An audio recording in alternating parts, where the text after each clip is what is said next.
There are days when you wake up, not because of excitement, nor because something is calling you, but simply because you've grown too used to continuing to live within the molds handed to you by others, continuing to push yourself into the image society calls good, continuing to smile through dull conversations you no longer care about, continuing to try without knowing what you're even trying for. You're not rebelling, not resisting, not giving up, but you no longer see yourself in this life anymore. That is a quiet moment, yet full of power, when you begin to ask again, not the loud, dramatic kind of question like, what should I do with my life? But a quieter, more haunting one, is this life still mine? Montaigne, in the solitary years spent in his own tower, once asked that same question, and instead of finding ways to do more, he chose to let go of trying to become someone, let go of the need to fully understand, to explain everything, to control everything, let go of the roles he once thought were himself.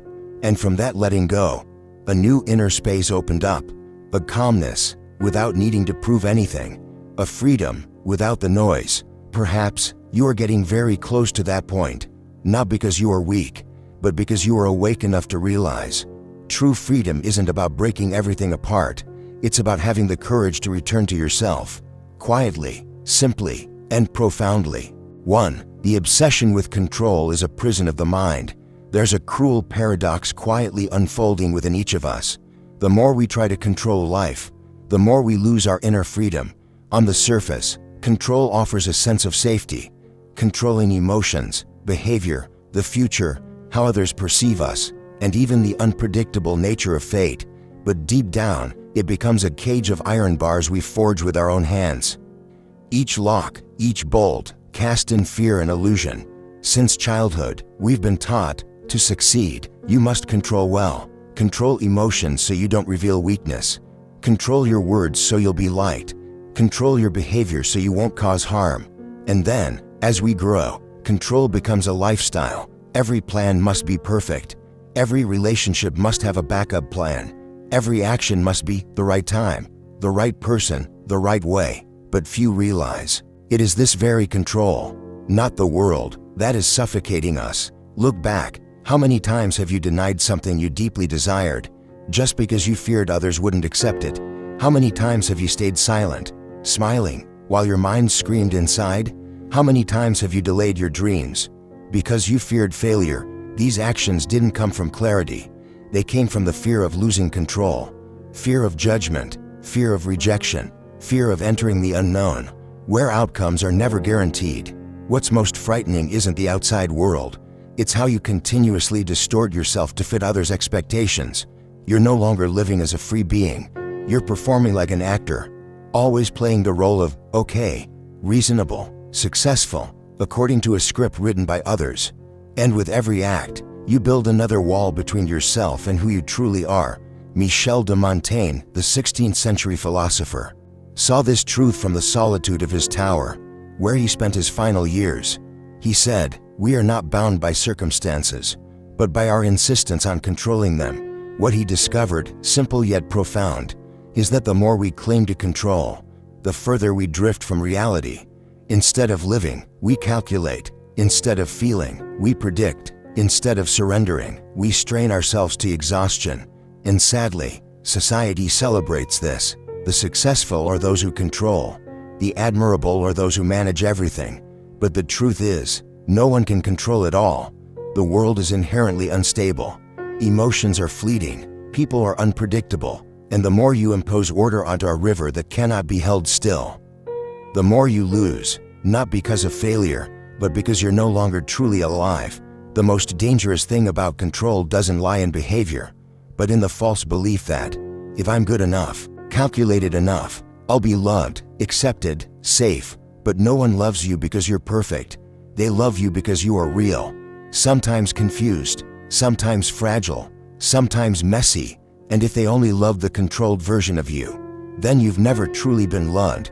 The truth is, control is not power. It is a symptom of insecurity. And the more insecure we are, the tighter we grip.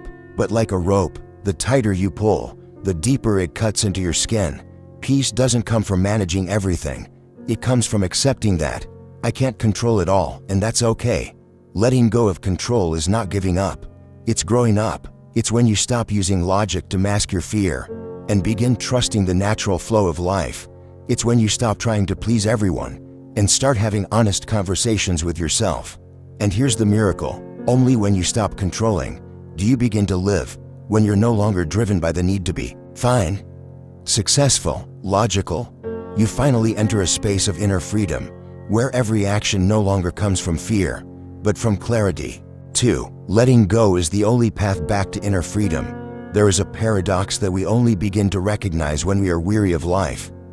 The more we hold on, the more we lose. The more tightly we cling to an image, a role, an expectation, the more we lose the lightness and freedom that once lived naturally in our soul. The truth is, no one ever taught us how to let go. We were only taught how to hold on. Hold on to appearances, hold on to achievements, hold on to relationships, hold on to validation like a talisman against loneliness. But no one ever told us that what we hold on to most fiercely may also be the invisible chains imprisoning us from within. From a young age, we were taught that to live well, we must learn to keep our grades up, keep face, keep good relationships with everyone. But no one ever showed us that every time we try to hold on to something our heart no longer belongs to, we are severing small pieces of ourselves. We become a being who knows how to endure, how to put up with, but no longer knows how to feel or choose. But what does letting go mean? Letting go is not surrender. It is not escapism. It is not giving up. Letting go is the bravest act a mature human being can do. Because letting go demands something most of us are not ready to face. Uncertainty. When you let go, you don't know what's coming. You have no guarantees, no backup plan. All you have is yourself, bare, honest, and sometimes trembling at the crossroads of your life. So why does letting go lead to freedom? Because only when you stop trying to control do you begin to hear what you truly want. Only when you stop clinging to a decaying relationship do you leave space to build a real connection. Only when you stop trying to prove something to the world do you finally have time to ask, who am I living for? Only when you refuse to keep playing the role of the likable, reasonable, agreeable person do you begin to discover what your true self actually longs for. Montaigne, in his solitary writings from the 16th century, revealed a truth that still shakes the soul today. Freedom doesn't come from power, but from the ability to no longer need to hold on, when you no longer need to prove, to cling, to label yourself by what others expect. That is when you'd truly step into inner freedom.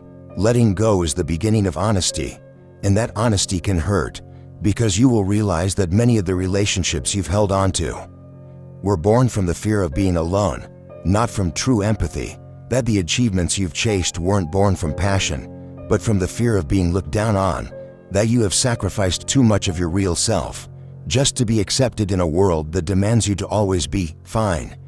But through that pain, you begin to see what is real and what is false, what parts of you were held in love, and what parts held on out of habit. This purification is a sacred ritual. It throws you into an empty space that's terrifying, but also the very first place where you can truly live as yourself. Letting go doesn't mean you don't love anymore. It means you stop possessing. You stop forcing something to stay the same forever.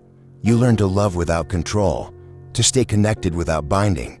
And in that letting go, you begin to understand the deepest kind of love, the love that doesn't require someone to deserve it. The journey back to inner freedom always begins with a quiet question. What am I still holding on to because I'm afraid? And only when you dare to touch that answer will you find the courage to let go, not because you no longer care, but because you've grown enough not to depend. Free. You don't know who you are because you've lived too long in a role. There's a truth very few people dare to face. Most of what we call ourselves is nothing more than a collection of roles repeated so often we start to believe they're real. You weren't born pleasant, well-behaved, or kind at all times. You learned to become those things, to be loved, to be accepted, to stay safe. But the price is this: you no longer know what part of you is truly yours. Since childhood, every time you got angry, you were judged. Every time you felt sad, you were considered a burden. Every time you spoke up against adults, you were labeled disobedient. And so you began to edit yourself, little by little, to fit the expectations around you. Every smile you forced just to keep the peace. Every time you said, "I'm fine," while your heart was in turmoil. All of it became bricks building a thick wall between you and your true self. You're not lying, but you're not being truthful either. You're not acting, but you're not living authentically. You exist in a limbo, both the victim and the enabler of your own psychological prison. The danger is that a role, when performed too long, ceases to feel like a role. It becomes your personality. Your "I've always been like this." You no longer remember what it feels like to live without trying to please someone. You no longer remember the last time you cried without shame, got angry without guilt, said no without feeling the need to explain. And so the question creeps in, who am I really? This confusion doesn't come from ignorance. It comes from dissolving into a role for far too long. Being the good child, the ideal partner, the lovable coworker, the kind one in every situation. And each time you force yourself one more time to not disappoint anyone, you drift a little further from your true self. Montaigne once said, "People suffer not because they don't know how to live, but because they don't dare to live truthfully." This truth has never been more urgent than in our times, when people live more for how they are seen than for how they feel. When social media turns each of us into performers, and the pressure to play the part well doesn't just come from others, but from our own unconscious comparisons to other people's roles. Have you ever sat alone, no phone, no role, no one watching, and felt a terrifying emptiness? That feeling isn't a lack of connection, it's a lack of connection with yourself. You don't know what you want, what you like, what you dislike, or even what truly hurts you, because you've grown used to responding from your role, rather than living from your center. But there is still hope, and it begins with awareness. When you realize you're living in a role, you regain the power of choice. You don't have to overthrow everything overnight, but you can start small. Say one thing you were once afraid to admit. Decline a request that makes you uncomfortable. Question something you've always assumed was part of your nature. Bit by bit, you peel back the mask, the armor, the "I'm supposed to be like this," to touch the person inside who has been silent for too long. What matters isn't who you are, but whether you're willing to step out of the role to find out. Inner freedom doesn't come from becoming the perfect version others expect.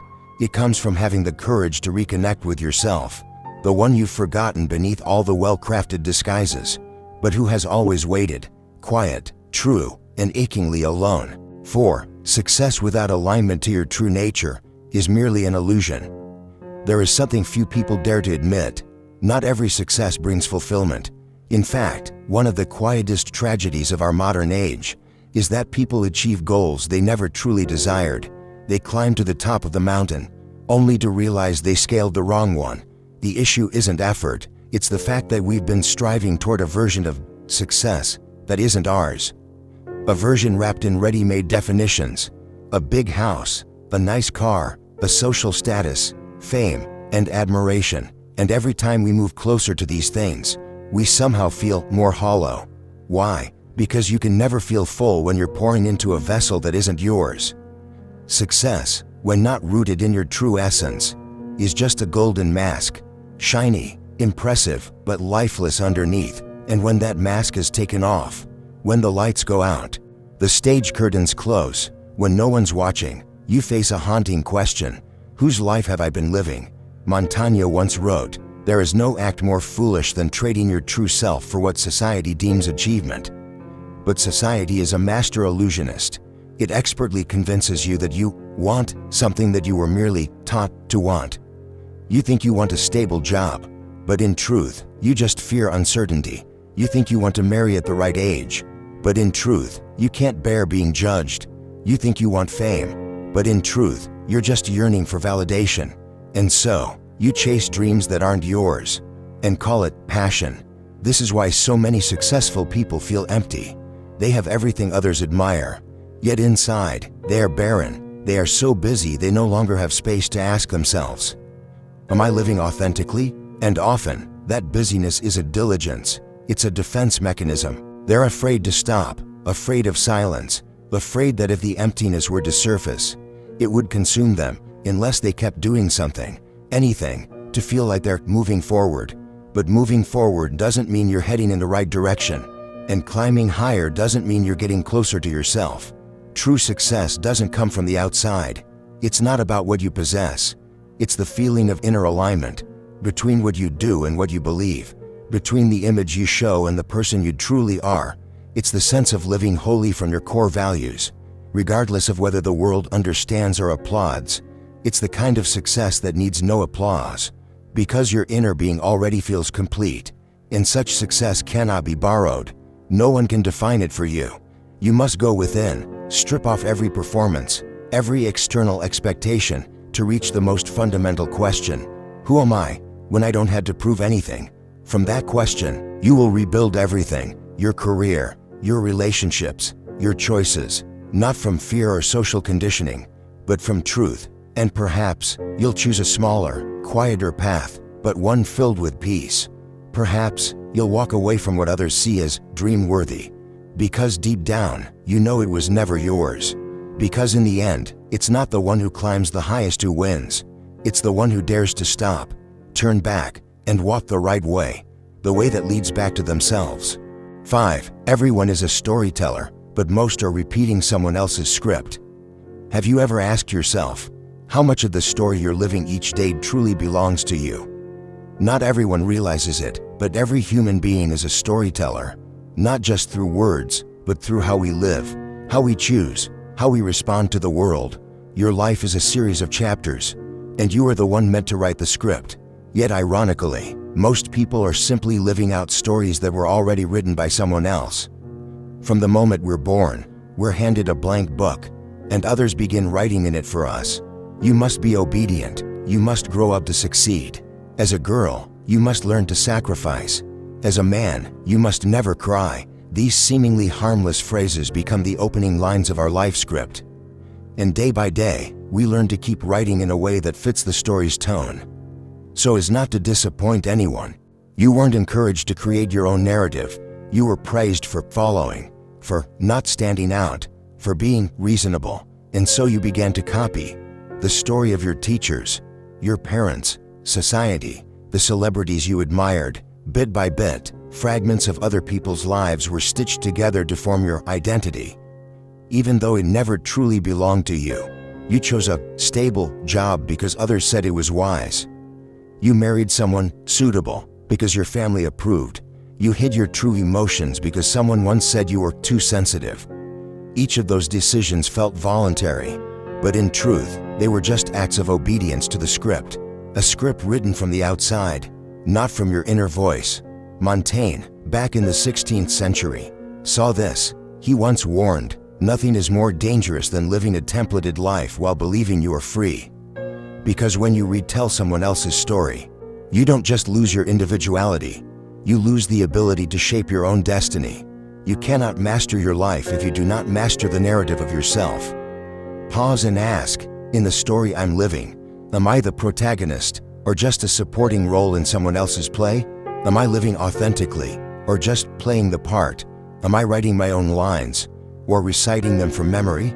The sad truth is that many don't dare rewrite the script, because they fear losing what they've built on the old one. They're afraid that if they change roles, they'll no longer be loved, afraid that if they stop to think, they'll lose their way. But they don't know. It's only when we dare to erase what no longer fits that we get the chance to write something truly ours. And the beautiful truth is, you can always begin again. Each morning is a blank page. Each small decision, what you eat, what you say, when you choose silence, is a line in the living story. You don't have to write an epic, but you must write with honesty. Because if you don't, your life will forever be a draft of someone else's, mass-produced from templates, but without a soul. When you begin to rewrite, everything around you starts to shift, not because the world changes, but because you see it through the eyes of someone who is free. Someone who no longer lives to please, but to understand. Someone who no longer seeks applause, but wholeness. Someone who no longer borrows others' words to define themselves, but starts choosing their own. 6. True freedom does not come from rebellion, but from courageous stillness. Many believe that freedom is a revolution, a scream that shatters chains, a fierce defiance against whatever confines us. And so, they rebel. They fight against every norm, every rule, everything that appears to be imposed. They assume that breaking things is a sign of awakening, but then they fall into another trap. Rebellion can also become a performance, because when you resist just to be unlike others, you're still being controlled, except instead of complying, you're doing the opposite. But both actions do not stem from truly listening inward. And so, beneath the mask of freedom, you get swept into another kind of pressure. The pressure to prove that you're not like anyone else. Montaigne, a philosopher who lived in solitude, once said, "The authentic self doesn't need to scream to exist. It only needs to be heard in the quietest of moments." That statement reveals a profound truth. True freedom doesn't lie in shouting, but in the ability to sit with oneself. Because freedom is not doing whatever you want. It is knowing what truly comes from within, and having the courage to live it, even if quietly, even if no one applauds. In today's noisy world, where everyone has an opinion, a statement, a status update, stillness is almost seen as weakness. But what few realize is this: only those who are grounded can choose silence without insecurity. Only those who deeply know themselves can walk away from the crowd without fear of being forgotten. Courageous stillness is not negative isolation. It is the space where you return to your essence. It is when you dare to face the spiritual tumors you've long ignored. With busyness, noise, and crowds, it is where you no longer need to appear special, but simply true to yourself. And that is where freedom begins.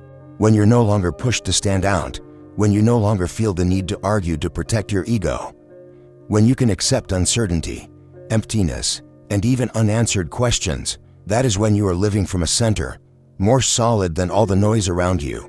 Rebellion can make noise, but only courageous stillness can create lasting transformation.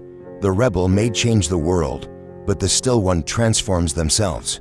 And when you change from within, the world around you begins to shift naturally. Freedom is not about escaping all ties. It is about knowing which ones are worth keeping. Refusing every commitment is not freedom. Some bonds, if chosen from the heart, are proof of a truly liberated soul. Because a free person is not one who belongs nowhere, but one who knows what they belong to, and chooses it wholeheartedly. And that is why freedom doesn't need noise. It doesn't need slogans. It doesn't need flags. True freedom is a feeling, an emptiness that is full, a groundedness that doesn't need to strain, and it only arrives when you're brave enough to stop running from yourself. 7. The true ending is a beginning, when you dare to rewrite your own story. Each of us grows up with a story, an invisible script written from the expectations of parents, the gaze of teachers, the early praise and criticism, the way society defines a good person, a worthy life. And so, we step into adulthood as if we're simply memorizing a script already written, with a few tweaks to make it appear personal. But then one day, you pause, you look around, you have the degree, the job, the partner or family, a voice loud enough not to be forgotten. And yet, you feel empty, not because you lack anything specific, but because everything you're living doesn't truly feel like you. That's the moment you realize you've been living a story others wanted, not a journey you chose. That's when the ending begins to appear, not as a tragedy, but as an invitation. Do you dare to stop and start rewriting yourself? To rewrite doesn't mean erasing the past. It means asking, do I still want to live by the old logic? You may have lived your whole life in roles like the always right one, the kind one, the strong one, the one who's not allowed to make mistakes. But are those truly you, or just costumes you wore to survive in this world? Montaigne once said, "Nothing is harder than living authentically, because it requires that we first know who we are." The true ending isn't when you fall apart, but when you awaken. It's that moment when you lay down the role, not to pick up a new one, but to return to your rawest state, a person unfinished, uncertain, but real. And there, the rewriting begins. Rewriting doesn't need to be rushed. It starts with the smallest things. No, you never dared to say. A silence you once feared would be misunderstood. A moment you speak your truth, even when no one agrees. Each of those acts is a new line in your life script. A small line, but one that will eventually shift the entire narrative. The miracle is, once you begin to live truthfully, you no longer need to try to change the world. You only need to change yourself, and your world transforms. But resistance will come, because those who benefited from your old version won't easily accept the new one.